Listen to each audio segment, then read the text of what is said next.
Hello বন্ধুরা, good morning. কেমন আছো সবাই? আশা করি সবাই খুব ভালো আছো, আর আমিও ভালোই আছি। আজকে এখন বাজে 8টা 20। আজকে একটু সকাল সকাল ঘুম থেকে উঠেছি, অনেকক্ষণ আগেই ঘুম থেকে উঠেছি। তার কারণ মা থাকছে না বাড়িতে, আমার শাশুড়ি মা বেড়াতে যাচ্ছে, ওই যে আমার বড়ো ছেলেকে নিয়ে। ওই যে বলেছিলাম না যে ঘুরতে যাবে, ঘুরঘুরি করতে যাবে। তো তার জন্য সকাল সকাল উঠে কাজ ফাজ ছেড়ে চান টান করলাম, পুজোটা করবো বলে। কারণ আমার রান্না করতে করতে তো বেলা হয়ে যায়, পুজো করতে দেরি হয়ে যাবে, তাই ভাবলাম একবারে সকালবেলা চান করে পুজোটা করে নিই। কিন্তু মা দেখছি পুজোটা করেই নিল, মায়ের সকালবেলা চান করে নিয়েছে, এখনও বার হয়নি, আর বেরোবে এই 9টার সময়। ট্রেন 9টা ট্রেনে যাবে, তো এখন 8:30 বাজেনি, 8টা 20 বাজে। আর এই যে আমার গুবলু সোনা উঠে পড়েছে, এখন দেখলেই কান্না করবে, এখন যাবো মাম্মাম যাবো মাম্মাম যাবো করবে এখনই, আর দেখলেই হলো কাউকে। আমার বড় ছেলে এখন দেখো ঘুরতে যাবে, বেড়াতে যাবে, ওর কোনো মানে কিছু নেই, বসে বসে কম্পিউটার ঘাঁটছে, আনন্দ খুশি, একটু বেড়াতে যাবে, কম্পিউটারটা ঘেটে নিচ্ছে, 4 দিন ঘাঁটতে পারবে না।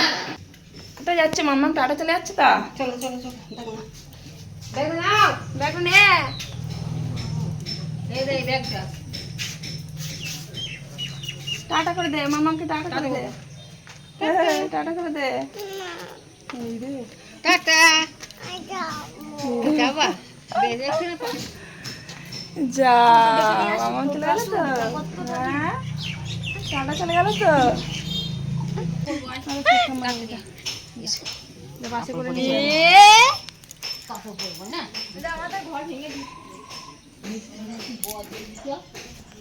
চা ভাত বসাবো, চা বসানো আছে আবার, দেখি লাইটগুলো জ্বলছে সব ঘরে,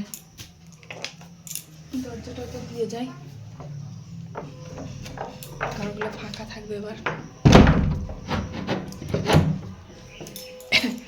চাটা খেয়ে আসি, দিয়ে নামবো।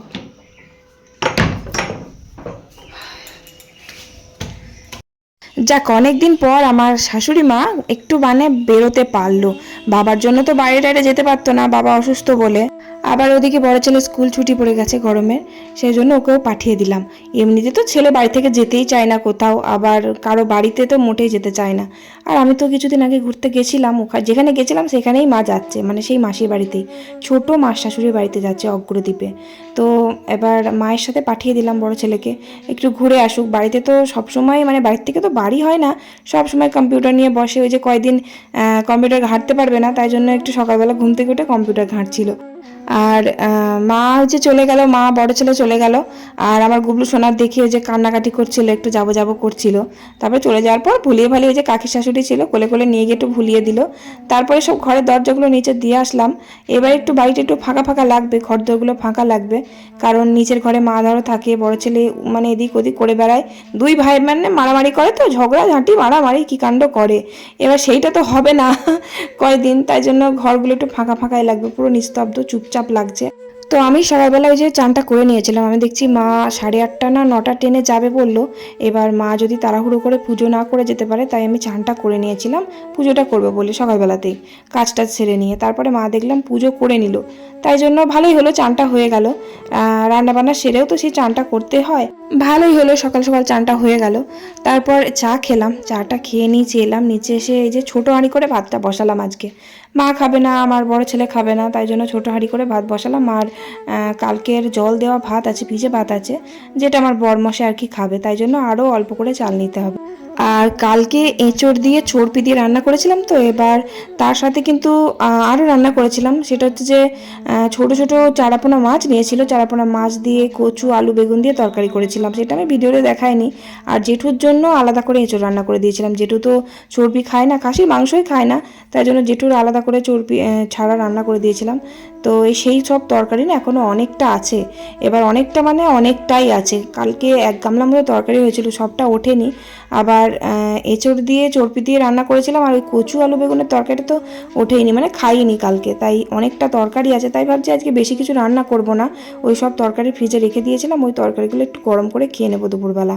তাই ভাত করব, আর দেখি বাড়ি থেকে কয়েকটা শাক তুলবো, শাক তুলে ভাজা করব। আমাদের বাড়িতে কিন্তু এই বর্ষার সময় প্রচুর শাক হয়, দারুণ লাগে কিন্তু এরকম মানে টাটকা টাটকা শাক তুলে খেতে।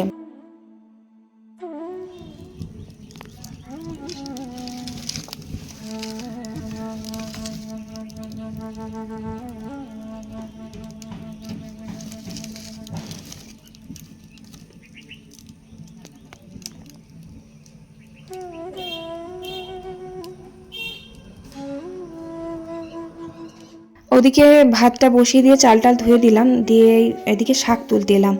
আর আমাদের এই পিছনের জায়গাটা পরিষ্কারই, তো তোমরা তো দেখেইছো এই জায়গাটা খুবই পরিষ্কার।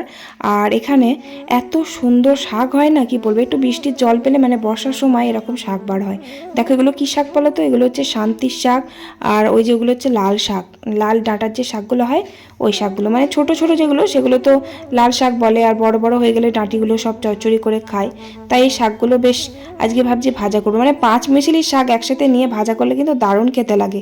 তাই সব রকমের আর কি, লাল নোটে সাদা নোটেও আছে, শান্তির শাক, কলমির শাক আর কটা সজনের শাক পারবো, দিয়ে একসাথে মিশিয়ে ভাজা করব। তাই এই যে শাকগুলো সব তুলে নিচ্ছি।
কয়েকটা লাল শাক তুললাম, তারপরে কলমির শাক, লাল নোটে সাদা নোটে সব তুললাম। তারপরে এই যে দেখো এখানে হচ্ছে সজনে গাছ আছে, এখানে কচি কচি পাতাগুলো বার হয়েছে, 2-4টে মতো ডাল তুলে নিলাম। সব রকমের শাক মিশিয়ে করলে না দারুণ খেতে লাগে। আমাদের ওই কালী পুজোর আগের দিন 14 শাক না কি খেতে হয়, এখানে নেই, মানে শ্বশুর বাড়িতে নেই, বাপের বাড়িতে ছিল। তো ওটা আর কি সব রকমের শাক পাতা, মানে 14 রকমের শাক পাতা তুলে মিশিয়ে কিন্তু ভাজা করতে হতো। 14টা শাক, ভাবো তাহলে। কুমড়ো শাকের পাতা, চাল কুমড়ো শাকের পাতা, পুঁইয়ের পাতা সব কিছু একসাথে নিয়ে ভাজা করতাম, কি ভালো খেতে লাগতো। 5 মিশালি শাক যখন এক এক জায়গায় হতো। আর সজনে শাকের মধ্যে একটু অন্য শাক দিলে না, সজনের শাক তো খুব একটা ভালো নরম হয় না, অন্য শাক দিলে না খেতে খুব ভালো লাগে। এই যে দেখো লাল নোটে, তারপরে সাদা নোটেও আছে, আর কয়েকটা শান্তির শাক। শান্তির শাক ভাজা খেতে আমার খুব ভালো লাগে, আর আমাদের বাড়িতে প্রচুর আছে। আর আমাদের বাড়ির পাশেই তো পুকুর, পুকুরে কিন্তু দারুণ মানে লগলকিয়ে একদম কলমির শাক বার হয়েছে। কিন্তু পুকুর পাড়ে কে শাক তুলতে যায় বলো দেখিনি, আমি কোনোদিন যাইনি পুকুরে শাক তুলতে।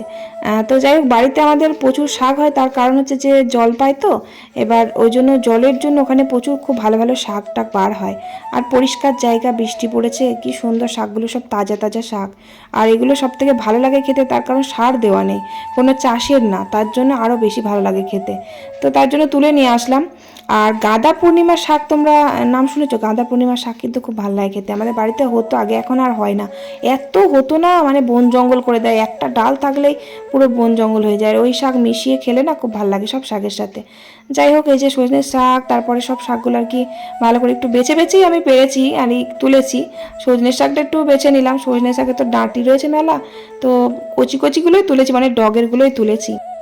তো তারপর এদিকে ভাত হয়ে গেছে, শাক বাছতে বাছতে আমার, শাক তুলতে তুলতে তারপরে শাক বেছে রেডি করতে করতে আমার ভাত হয়ে গেল এদিকে। এবার ভাতটা নামিয়ে দিলাম, এবার শাকটা কুচিয়ে নেব, ছোট ছোট করে বেশ চিড়ি করে কুচিয়ে নেব।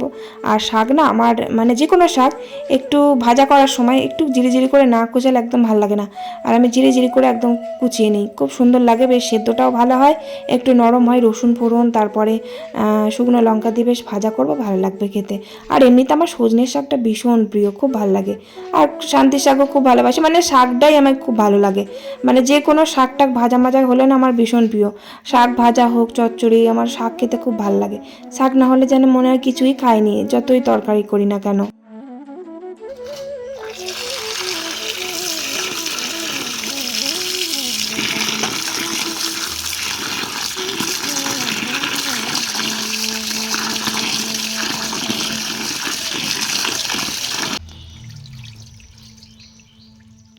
শাকটা জিরিজিরি করে কুচিয়ে নিয়ে ভালো করে ধুয়ে নিয়ে আসলাম। এমনিতেও শাকটা পরিষ্কারই, সজনে শাকের পাতার মধ্যে কোনো ধুলোই থাকে না। যাই হোক, শাক তো ধুতেই হবে। শাকটা ভালো করে ধুয়ে নিলাম, দিয়ে যে একটু জলের মধ্যে সেদ্ধ করে জলটা ফেলে দেবো। তার কারণ হচ্ছে সজনের শাক দেওয়া আছে, সজনের শাকে একটু না ভাপিয়ে নিলে না একটু কষ্টা ভাব থাকে, তিতকুটে লাগবে, তাই জন্য জলটা ভাপিয়ে ফেলে দেবো। আর তা না হলে শান্তির শাক ভাপিয়ে ফেলে না, তারপরে ওই যে লাল নোটে ওগুলো তো ভাপিয়ে ফেলে না। তো এবার সজনের শাক দেওয়া আছে বলেই আর কি ভাপিয়ে সেদ্ধ করে জলটা ফেলে দেবো। শাকটা কিন্তু বেশিক্ষণ সেদ্ধ হতেও সময় নেয়নি, আর কি সুন্দর সেদ্ধ হয়েছে দেখো। ওই যে জিরি করে কুচিয়েছি 1 নম্বর, তারপরে আবার একটু নুন দিয়েছিলাম। আমি শাক সেদ্ধ করার সময় একটু নুন দিয়ে দিই, আবার ভাজার সময় হালকা একটু মানে দেখে আর কি নুন দিই, তাহলে শাকটা খুব নরম হয়, খেতে ভালো লাগে, বিশেষ করে সজনের শাকটা।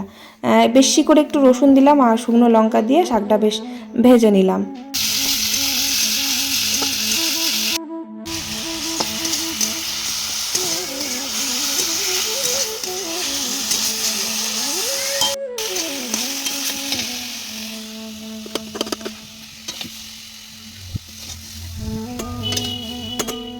আর ওই যে বেশি কিছু তরকারি করব না বললাম, ওই শাক ভাজা আর এই যে দেখো দুটো ডাঁটা ছিল, ডাঁটাগুলো গাছের না, ডাঁটাগুলো জেঠু বাজার থেকে কালকে নিয়ে এসেছে, ওই ডাঁটা কটা দিলাম। এবার অর্ধেকটা দিয়েছি, অনেকগুলো ডাঁটা এনেছে, ডাঁটা দিয়েছি কটা, আর পটল দিয়েছি, আর 2-4টা আলু দিয়েছি, আর কটা সোয়াবিন ছিল, সোয়াবিনগুলো দিয়ে দিলাম। আর কি তরকারি করব, আজকে মাছটা নিতে বারণ করেছি, কালকের অনেক তরকারি আছে, সে মাছ নিলে পরে আর তরকারিগুলো খাওয়া হবে না। সব ফুটিয়ে ভালো করে গরম করে নিয়েছি। আর এই তরকারিটা করলাম তার কারণ বাবা তো বাসি তরকারি খাওয়াবো না বাবাকে, তাই জন্য এই তরকারিটা করলাম আরও।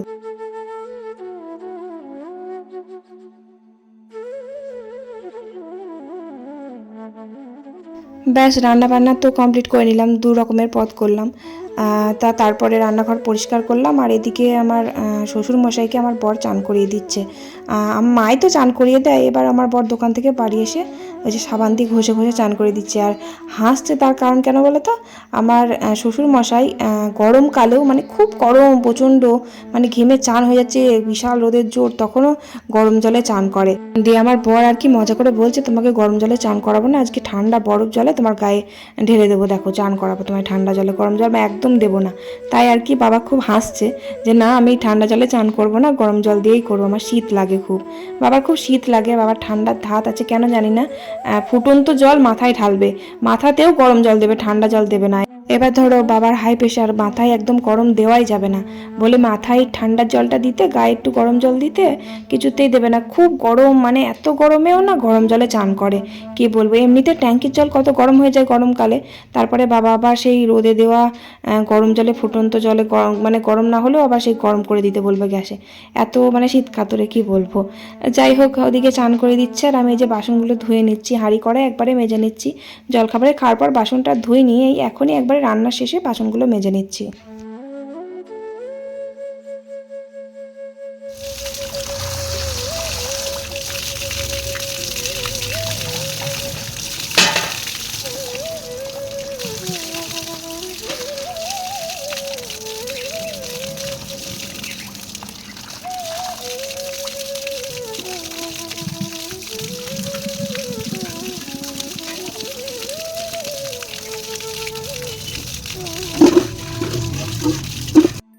বাসনগুলো ধুয়ে মেজে তারপরে মোটরটা চালালাম, চালিয়ে জল ভরে নিলাম, কারণ প্রচণ্ড মেঘ করেছে, মনে হচ্ছে খুব বৃষ্টি হবে, বলতে বলতে আর কি বৃষ্টি শুরু হয়ে গেল। এবার বৃষ্টি হলেই না কারেন্ট চলে যায়, এবার কারেন্ট চলে গেলে মোটরটা ভর্তি করতে পারবো না, তাই জন্য মোটরটা চালিয়ে জলটা ভর্তি করে নিলাম। ট্যাঙ্কিটা এই সময় ঝড় বৃষ্টি হয় তো ট্যাঙ্কি ভর্তি রাখা দরকার, কোন সময় কারেন্ট চলে যাবে, কারেন্ট দিতে এত দেরি করে না কি বলবো। যাই হোক, বাবাকে তারপরে খেতে দিলাম, বাবাকে ভাত মেখে দিয়েছি, জলখাবারেও তাই, জলখাবারে ভাত মেখে দিয়েছিলাম, বাবা একা একাই খেয়েছে, পুরো পরিষ্কার করে ভাত খেয়ে নিয়েছে একা একাই। আর মা বাড়িতে থাকলে মাই খাইয়ে দেয়, সকালবেলাটা খাওয়ানোর একদম মানে সময় হয়নি, কারণ গুবলু সোনাকে খাওয়াতে বসেছিলাম তো, তাই জন্য বাবাকে খাওয়াতে পারিনি। যাই হোক, বাবা পরিষ্কার করে ভাত কটা খেয়ে নিয়েছিল। আর দুপুরবেলা তো বাবাকে ভাত মেখে দিলাম, বাবা বললো আমাকে একা একা দাও, আমি একা একা মেখে খেয়ে নেবো। আর বাবা না ডাঁটা খেতে ভীষণ ভালোবাসে, ডাঁটা দিয়েই ভাত কটা খেয়ে নিয়েছে। তারপরে নিচেতেই আমরা ভাত খেয়ে নিলাম, কারণ বাবা একা একা ভাত খাচ্ছে বসে বসে, আমরা ওর জন্য ওপরে নিয়ে যাইনি ভাত, নিচেই দুজন মিলে একসাথে খেয়ে নিলাম। আর জেঠু তো অনেক দেরি করে খায়, জেঠুর ভাতটা প্রত্যেকদিন বাড়াই থাকে, বেড়ে রেখে দিই, আর জেঠু সেই 3টে 3:30 সময় ভাত খায়। তারপরে বিকেলবেলা ছেলেটাকে একটু আম কেটে দিলাম, আমটা খেলো। তারপরে সন্ধে হয়ে গেল, সন্ধেটা দিয়ে দিচ্ছি, আর বাড়ি পুরো ফাঁকা, একদম ভাল লাগছে না। গুবলু সোনা মায়ের কাছে বেশি সময়টা থাকে তো বিকেলবেলা ঘুরতে যায় মায়ের সাথে, এবার সেটা আজকে হয়নি, তাই জন্য ঘ্যান ঘ্যান করছিল, মাম্মাম মাম্মাম করেই যাচ্ছিল। আর মা ফোন করেছিল তো, দিয়ে গুবলু সোনা বলছে তোমরা চলে গেলে আমাকে না নিয়ে, ট্রেনে করে চলে গেলে আমাকে নিয়ে গেলে না কেন, আমাকে শিগগির এসে নিয়ে যাও, এই কাণ্ড করছে। তারপর আজকেও একটু বাজারে যেতে হবে জানো তো, আমার বরমশাই জানি না কেন বলল যে চলো বাজারে একটু দরকার আছে, তোমাকে নিয়েই যাব। তো গুবলু সোনা তো একা থাকবে না, তাই জন্য ওকেও নিয়ে যাব, আমরা দুজন একসাথেই যাব। তো সন্ধেটা দিয়ে দিলাম।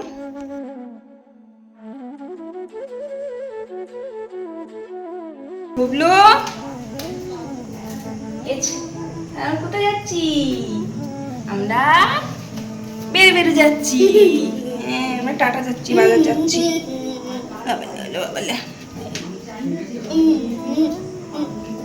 গুবলু সোনা তো ভীষণ খুশি, বাজারে যেতে পারলে আর কিছু চায় না, বাইকের সামনে করে বসে একদম গাড়ি চালিয়ে যায় তো ওর বাবা, আর ওর খুব ভাল লাগে বেশ।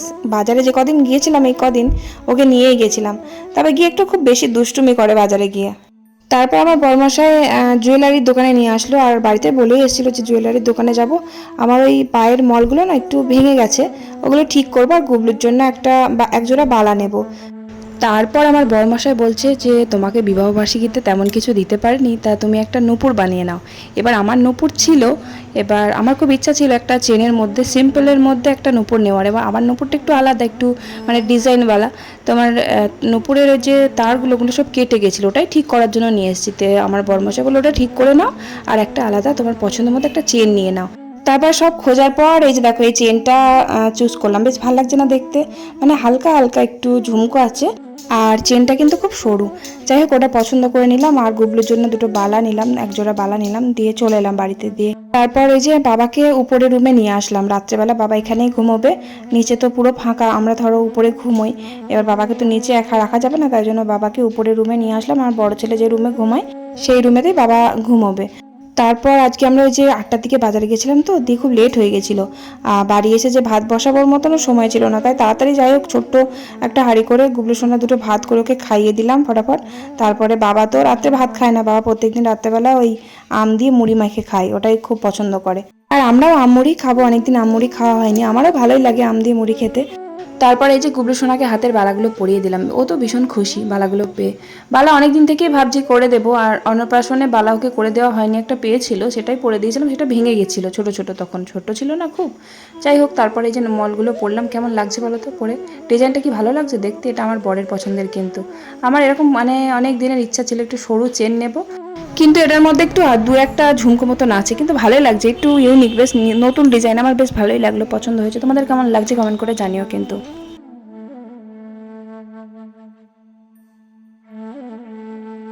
তারপরে এই যে আমমুড়ি নিয়ে বসে বললাম, আর আমার না আমমুড়ি খাই কীভাবে জানো তো, আমি ওই মেখে একবারে সব রকম নিয়ে মেখে খেতে পারি না, মানে শুকনো শুকনো করে আমটাকে একটু একটু করে মাখি ভাঙি, আর একটু একটু করে মেখে মেখে খাই, এরকমই ভালো লাগে। অনেকে আছে না আম দিয়ে কলা দিয়ে দুধ দিয়ে সেই ফলারের মতন করে খায়, ওটা আবার আমি খেতে পারি না। তো চলো ভিডিও আর কি বাড়াবো, আর ভিডিও এখানেই শেষ করছি, ভালো লাগলে একটা লাইক করে কমেন্ট করে দিও। আজকের মতো tata, bye bye, good night.